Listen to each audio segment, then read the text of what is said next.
Going live, man. All right. Places. All right. Comic book look from Rainbow Comics 171.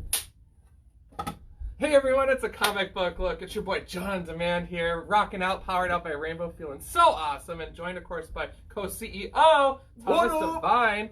So we are rocking out today. We are, John. It's good to be back.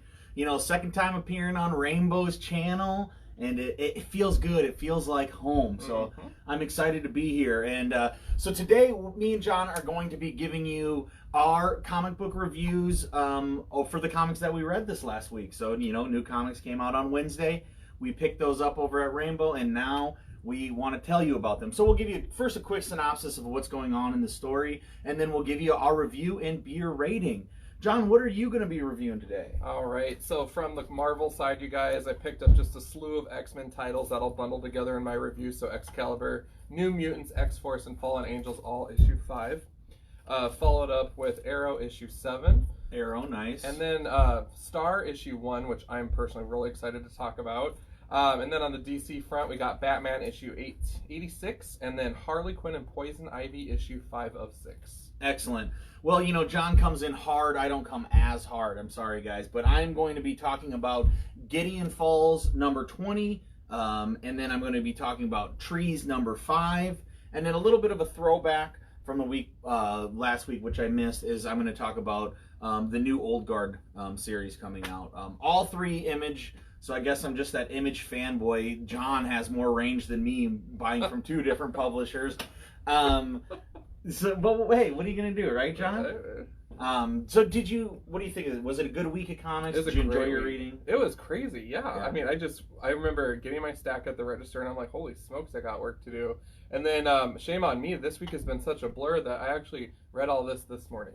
So I was just hanging out in my recliner, got it all done, and excited to talk about it. But yeah, it's been just such a quick week for me. So. Oh, hell yeah, man. Well, way to knock it out. Yep. I've been doing some catch up. I listened to Wednesday Comics, you know, a friend of the podcast, Wednesday Comics podcast, and they've kind of been talking about their best series, and one of them that I missed was that Scotty Young book, Middle West. So I read that on Hoopla, and it was like really good. I can't believe I missed it. It sucks. So I think Alex was the one who put that on his list. So I gotta say thank you, Alex. That was a great read, and I can't wait to read the next series as well. So that was a cool update from not just reading my 3 comics here that I also popped in this week. But yeah, overall, like very serious books is where I'm reading these weeks. This Gideon Falls is a horror book, and it's like a true weird horror book. So I mean, that's pretty cool. I feel like that's right on par with my Harley Quinn and Poison Ivy. Yeah, exactly. It's the same kind of. I get you. It's the same kind of deal.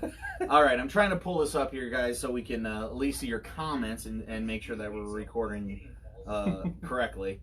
I'm not good at that, you know. We're just figuring out this live stuff. But hopefully, what about the clacker, John? Yeah. The clacker, guys. I mean, come on. That is official right there. I love it. All right. I love it. Okay, so now we'll both be able to kind of see it right here, I think. Ish. Yeah, I don't know. So what do you want? What are you going to review first, Johnny? Yeah, heck yeah. Well, I'm going to jump right in here, if you don't mind, to the X-Men quadrilogy of books that came out. So, first of all, I caught on in the back of the issues they list when the books are to be released and when to expect them. And Fallen Angels, hilariously enough, said January 15th. Oh, so got that early. Got that advance notice. I don't know what happened there, but I thought that was kind of cool. So, you know, I think Krakoa is really looking out for your boy. Give me that mutant subscription in advance. But yeah, no, starting with Excalibur number 5, you guys, I'm going to totally litter this with spoilers. So if you haven't read your issues yet or you're not picking this up, if you want to, stop watching, go pick it up, and then watch. Excalibur 5, you guys, was just such a hoot. So first of all, I loved actually Rogue's moments in this issue. So she's been basically KO'd since the series started. So now she's starting to have some of those moments. She's woken up. She's woke. And Galactus basically Mortal Kombat's Gambit out of the picture for a minute because Gambit's onto him, and Rogue comes through and just like punches him in the face and is all rogue and awesome and just has some moments. And she's like you know, I just love jamming out to Dolly Parton and stuff like that. So it taps into those country roots, Oh, which is what I love about her character, you know. So it just it makes me hunger to like go watch the XMen 90s cartoons all over again. I was just gonna say, man, 90s kids, we love Rogue. We're 80s babies, but 90s kids, and everybody knows that Rogue was so damn cool in that series. She had the sweet accent of being Southern, so that's really fun pulling in the country roots. And, man! And then I just love to see Excalibur, being a part of this, of having a line, and then you enjoying it, and then hearing everybody gush how good all the X titles are right now, which is so cool. It's so cool. And then Betsy Braddock is the other really cool one. So I have pretty much always known Psylocke. I don't have a lot of the old X-Men when it was actually Betsy. Yeah. And so now that I'm reading Fallen Angels, which I'll review in a second, and this, and seeing them physically split and like not liking each other is just such a mind trip to me. It's so weird. That's interesting. But I dig it. Hell yeah. So anyways, on a beer rating on this one, I'm going to give it a strong 4.5. That's good. Just because I want more. Sure. But some of these other titles definitely are a little more up there, but I'm thoroughly enjoying that. New Mutants issue 5. First of all, we got Deathbird from the Shi'ar Empire looking just fierce on the cover, hanging out with Gambit and Sunspot there. The book is so hilarious though because it opens up with Bobby Sunspot talking about her legs and how hot she is, and like one of the Imperial Guardsmen's like, dude, she's totally out of your league. Don't talk to her. And in this book, the Shi'ar Imperial Guard, ding ding ding, makes an appearance, and they have their own like death squad, which is not the Imperial Guard. It's another group of like aliens and stuff that do like the Black Ops kind of work. Shit. So that group is sent to kill these dudes that are bringing her Deathbird back to the Shi'ar Empire because she's a political problem. So who all is in the New Mutants right now? Cypher there? Yeah. Cypher's in it. It's an insane. When what? You look at the cast page. This is. Holy shit. Yeah. So, I mean, they got everybody. They threw in Mondo and Chamber from Generation X, but everybody else is my right god, there, dude. So, I love it. The only one not there, Boom Boom, of course, but she's back on Earth, and she was in the previous issue. But I freaking love that team of evil Imperial Guardsmen that aren't really Imperial Guardsmen. But it's a fabulous title, you guys. It is full of humor, and just seeing Bobby just get rained upon with "you're not good enough for her" moments is just so great to me. Like, I love that. Dude, so, hell yeah. Yeah. I bet this series is awesome. Yeah, it is very entertaining. So, needless to say, the New Mutants do take this group of Shi'ar Black Ops people to church, and so it didn't go as well. At the end, it's a cliffhanger. I won't spoil that, but it's such a fun issue, you guys. So if you're not reading New Mutants, we're only 5 issues in. It's an opportune time to jump on. In light of the book opening up hitting on Deathbird, total 6 out of 6, just because it's so funny. Like, you just don't talk to her like that. That's great. It's excellent. X-Force issue 5. So this one again holds no punches. This series has just been bloody and mean. Domino's looking all tripped up, and Wolverine was ripped in half for part of it. So it's just a lot of gruesomeness. Jesus. So this one is definitely the Wolverine got ripped in half. Totally. Like from his spinal cord halfway down? Yeah. Oh my god, man. Who cut through him?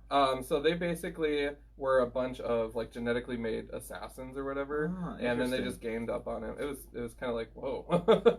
So again, this book doesn't hold back. Not for the faint of heart, certainly, but it is 100% enjoyable. I love seeing Forge. He's working with Krakoa Technology, so Forge loves tech, and he loves working with this bio-organic stuff. So it's been a lot of fun just to see how he adapts to it. He shows up later on. I just watched Matrix Revolutions, where they have the suits of armor and they're fighting to hold off the dock, and he shows up in one of those, but it's all like fleshy and weird. Hell yeah, dude! I know that one. Yep. So, dude, strong 5 out of 6 beers. Man, I would say for that. Still really good, man. These are coming in hot right now. Coming in hot. Finally, Fallen Angels issue 5. So again, what is Fallen Angels? Yeah, so this one is really just kind of a mind trip. So first of all, Psylocke or Quanon is separate from Elizabeth Braddock now. Okay. And this book, it actually just brought in some new characters. So Husk from Generation X, Bling was from New X-Men, I think, that kind of world. I think. I'm not as familiar with her. Sure. Mr. Sinister's hanging out in there. He's sassy as all hell. But they basically form a mini team with X-23 and Cable to join Psylocke into taking down this drugged out techno god that basically calls Psylocke his mom. So it's kind of like that. The interesting thing about Fallen Angels, I'd never read this previously, but I saw an older cover that had the New Mutants on it. So I don't know Oh. what constitutes the title or anything. I'm not familiar with it, unfortunately. If you guys are, put it in the comments. Educate your boy. No kidding. I guess I've just been out of it. I mean, I feel like I'm very familiar with X-Title or X-Men, Yep. but I mean, I haven't read them in a while, but just familiar. And yeah, I guess I didn't know. So that was just something new that I learned. But The real question is, look at these ads, all for the same, and are you going to get this Black Panther watch? That's the real question. You know, no. I probably won't. I don't wear watches. Yeah, I'm just not a watch person. But so, anyways, that's my thoughts on those titles for sure. But it's just such an exciting time right now as an X-Men fan, you guys. I can't week after week you're gonna hear me gushing about it, I'm sure. But if there ever is a dull moment, I'll let you know because I don't hold back. But I am tickled pink. Previous X-Men runs, I was saying the exact opposite. So. Yeah, exactly, man. It's the time. Yep. And it always ebbs and flows, right? Yep. It's like, there's always this is maybe on a lull, but then you have this right now. So I would say if you're not, if this is your thing, you're picking up team superhero books and you're not picking up X-Men right now, you're really doing yourself a disservice. So I'd hop on over to those X titles. And I'm going to jump in. And let's switch paces a little bit. Instead of going with, superhero and, team building and bigger worlds, we're talking Gideon Falls. And now we're talking horror comics. And it's totally... I'm not like a huge horror guy. There's some other horror stuff I like. I like kind of more fun stuff like this one, like cult classics from Elliot Rawl. And I like... I guess as much as anybody else, I like good horror films, and I like scary shows and stuff. But there's not always a great horror book. I feel like. I mean, it's usually tongue in cheek. Maybe like more like hack slash or things like that. So this Gideon Falls is like a sci-fi to catch people up here. Basically, we have this town, Gideon Falls, and some weird stuff is going on in this town of Gideon Falls. There has to do with a smiling man and a black barn and this priest that comes from nowhere and this old family with these mysteries for 100 years ago, and everybody's trying to figure this out. And so this smiling man is this like scary entity that like escaped and got into our world, and so now we're 20 issues in and he's out, and he was away where he couldn't reach out, and now he travels by like harnessing other people. So like he could go into John, then John's eyes would get red, he'd like spit out all of these gross bugs, and then he would just like murder everybody around. So it's like a rough night at the bar. Yeah, exactly.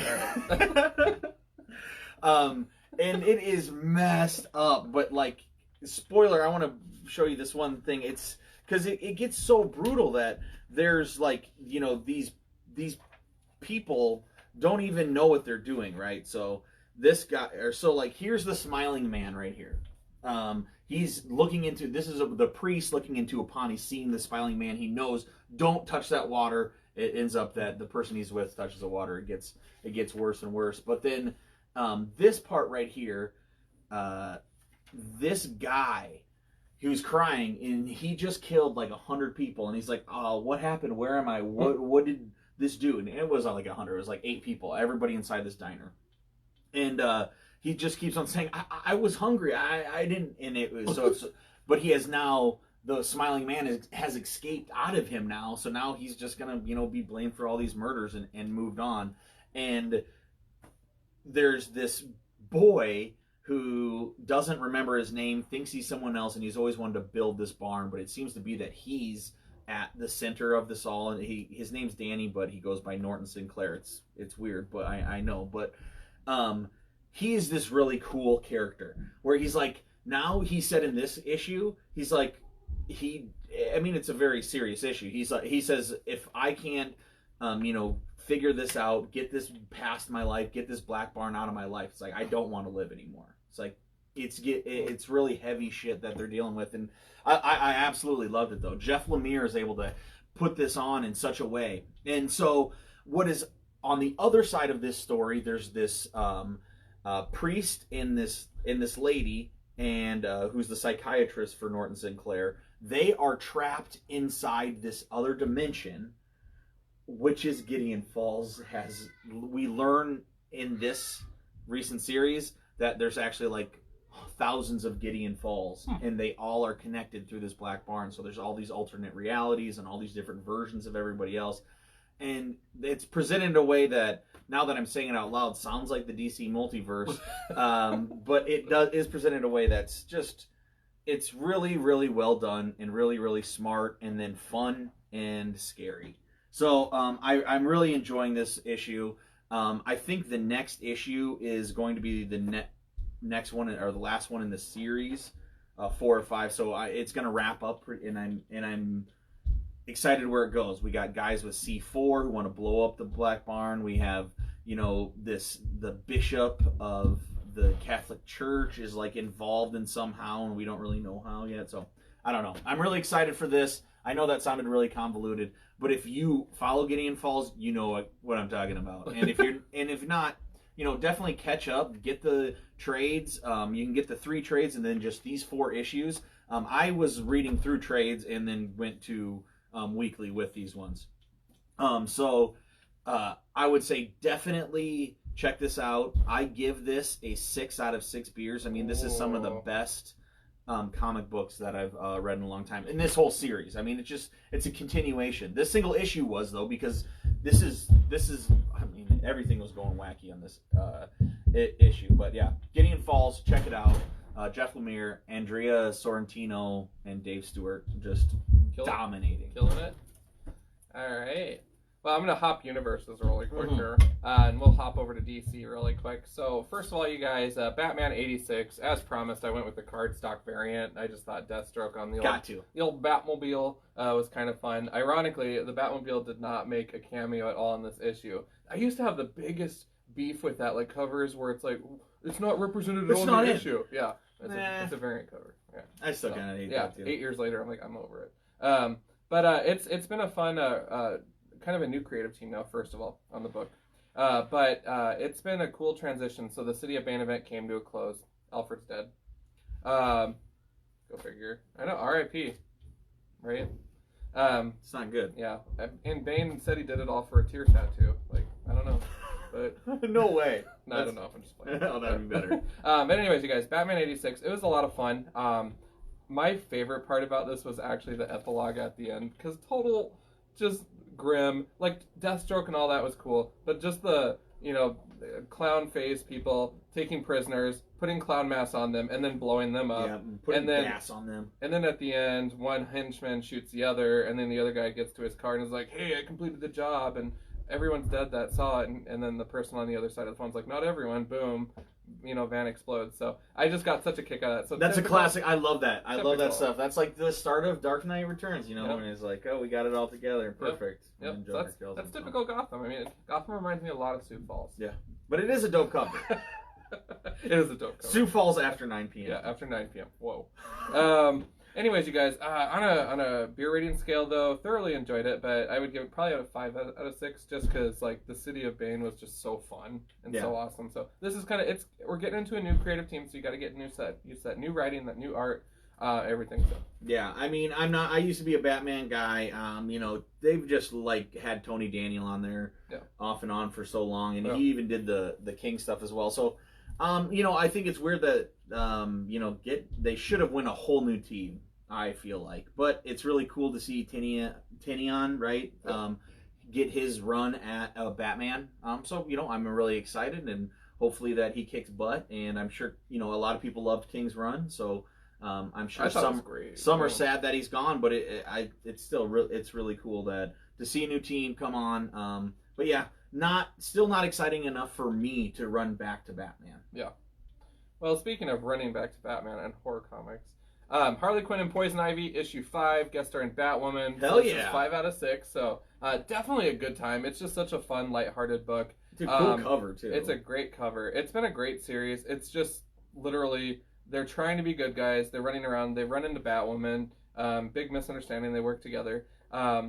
The issue itself wasn't like overwhelming for me. It was just kind of like, it was cool. It was fun. Sure. It was enjoyable, but it wasn't as strong as some of the other titles this week, except when you get at the end and you see they encounter a big ass Rose, and then at the very end, I won't say what the spoiler is. Whoa! But let me say this, she's got style. So damn, she's ready for the spring gala. Yeah, you're gonna want to pick that one up, guys. So definitely recommend checking this out for sure.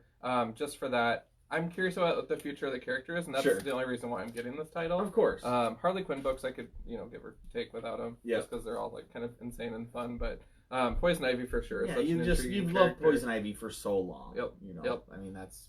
So that was kind of a fun one. The Batwoman cameo was kind of pointless in my opinion. Was it? Yeah. So this one unfortunately gets a 3 out of 6 for me. I mean, if the last page was like the whole issue, that would have got a 6. Yeah, and you need a fluffy comic every once in a while in your series anyway, right? Yep. Lighten it up. All right. So next I'm going to talk about Trees, Three Fates from Warren Ellis and Jason Howard. Number 5. This wraps up the series, I would assume. Maybe it doesn't. I mean, it could go on, but if it ended right here, it would be like a perfect series. So I kind of hope it does because it was really good. And sometimes you don't need more. I kind of like it when it's like 5 issues and done, and that's like your book. So what this was a crime story taking place on the farthest northern place in Alaska where there's only have one rail or train that can come in and out, and nothing else. And it ends up being that there's this kind of a lady who has power in that town, and she's kind of taking advantage of it, and the police officer is kind of getting onto her, so she cuts down the one access to outside communication, and then tries to take down this person. And so this kind of wraps it all up, and we get the main character is this real badass sheriff, and she isn't going to bend over for this person who has power, and she does take it to the max, and it gets pretty bloody at one point. And in this issue, spoiler alert if you haven't got it, they have their showdown. So it builds all the way up. They're kind of back and forth. And there's this super sci-fi element to it as well that I haven't mentioned.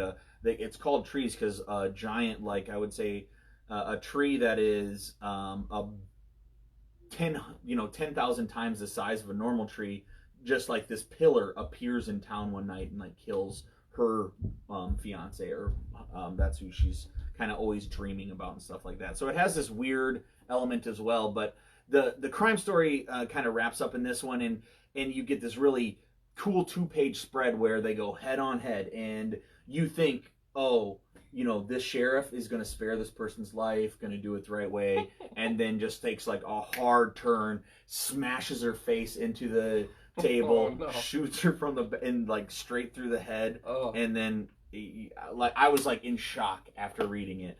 But it just is, it's so cool. Warren Ellis, guys, I mean, he's can be hit or miss, no doubt about it, but these Finite stories, they're really good. I mean, if you guys really like the Castlevania series on Netflix, he is the sole writer of that series. So if you kind of, he has major chops. As you know, I love other books by him, Transmetropolitan, Red, tons of other books that he's reading. I think he was on this as well, Wildstorm, for a while. Yeah, so if the Wildstorm, if you read that series, he was in it. So I don't know. He's one of my favorite writers. Been around forever. Get on his newsletter.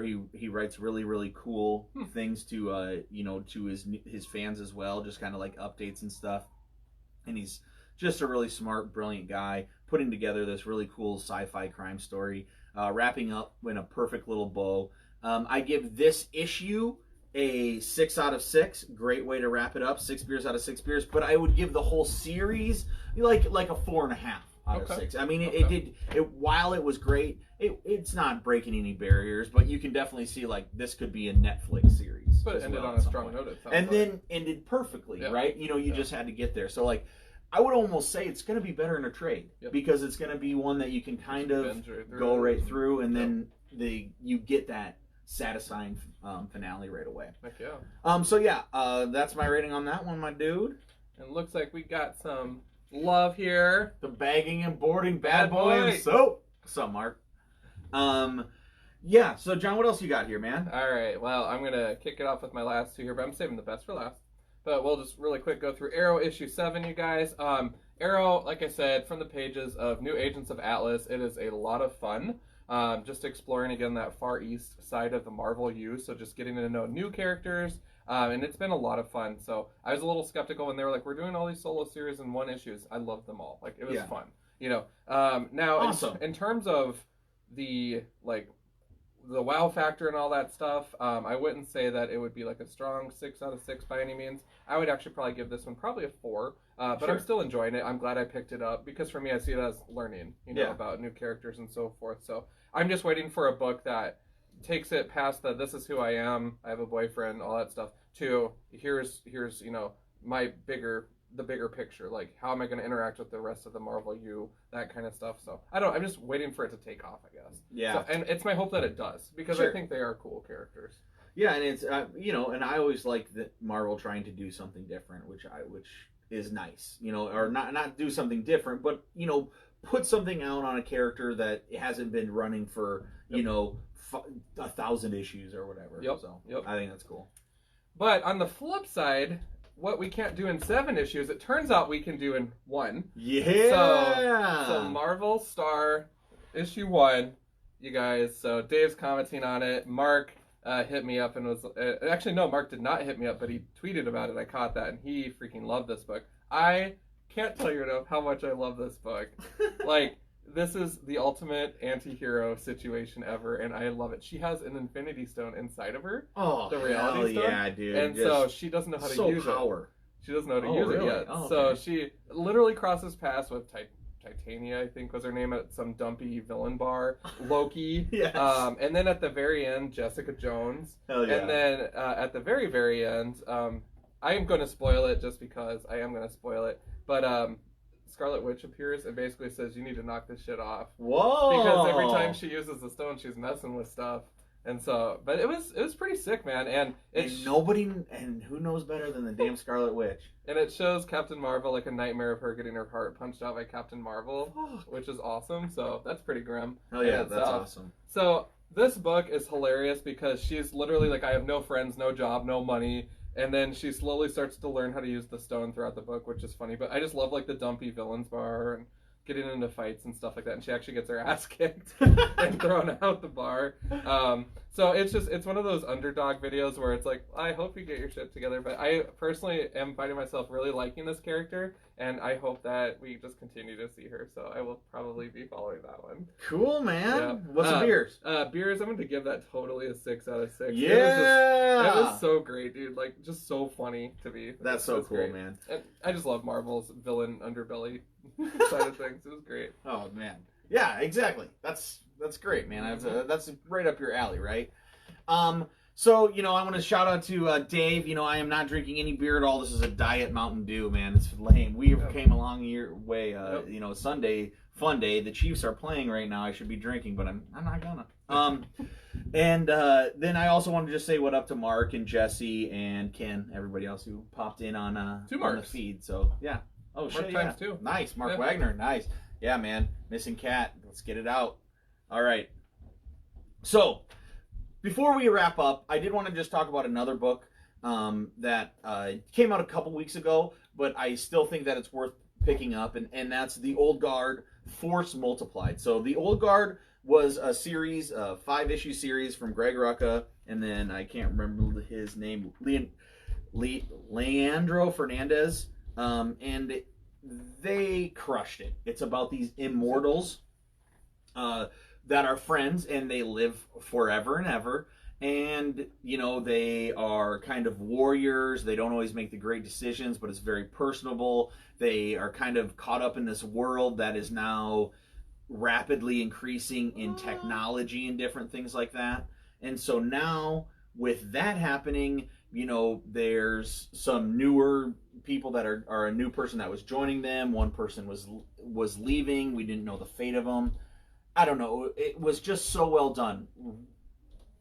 Female lead characters written by Greg Rucka somehow just always are so cool. That he makes you feel for them. He makes them feel like real characters, real people, and still can throw this complete sci-fi over the top element into it. Holy jump in time. Yeah. So it's wild, and it's so good to have this back. I didn't know if they were going to do more. He talks about it, how this is going to be the second series. They actually are going to plan on doing 3. It was like 4 years ago when it came out, though. So it's not very fast, but it is really awesome, and it's good to be back.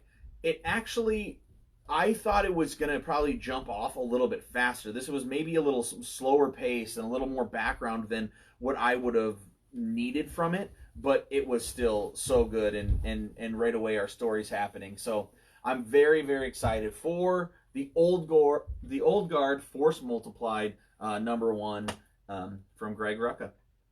Perfect. Yeah, man. Holy smokes. Heck yeah. Wow. So yeah. Also, if you guys aren't picking up Robot Dance Club from Sioux Falls' own Empire comic press, then you got to do it, because our boy Mikey is, me and John's favorite artist in the entire world. And so it's cool that he has this comic. It's really funny. It's really interesting. And it's about robots that are having dance-offs. So amazing. Make sure you're picking that up as well. Also, I just want to give a shout out to Wednesday Comics. We have, they're, like I said, a comic book podcast out of Sioux Falls as well. And we are going to be... I am listening to them all the time, and they are doing their book club, which they're talking about a new Neil Gaiman book. So I suggest you listen to that book, or you listen to their podcast, find out what they're reading for the book club. I'm going to read it as well, and then I'll give my review on here, as well as call their number to leave them the voice message. But definitely check out Wednesday Comics. Yeah, it's very a interactive group. They're passionate about what they do, and they do a great job. So love it. Yeah, for sure. Yep. But other than that, man, anything else? That's it.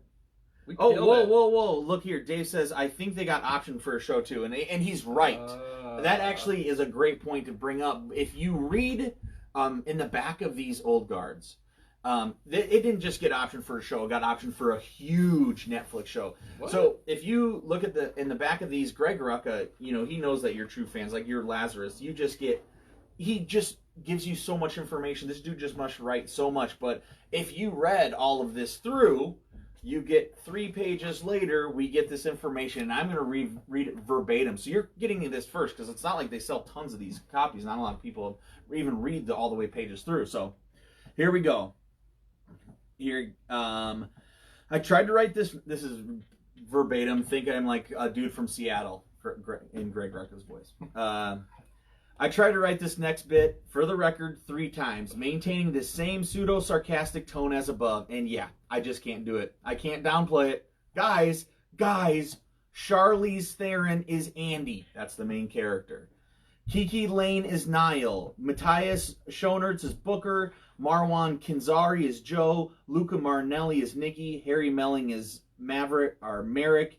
And Chudel Eagle4 is Copley. So it's it's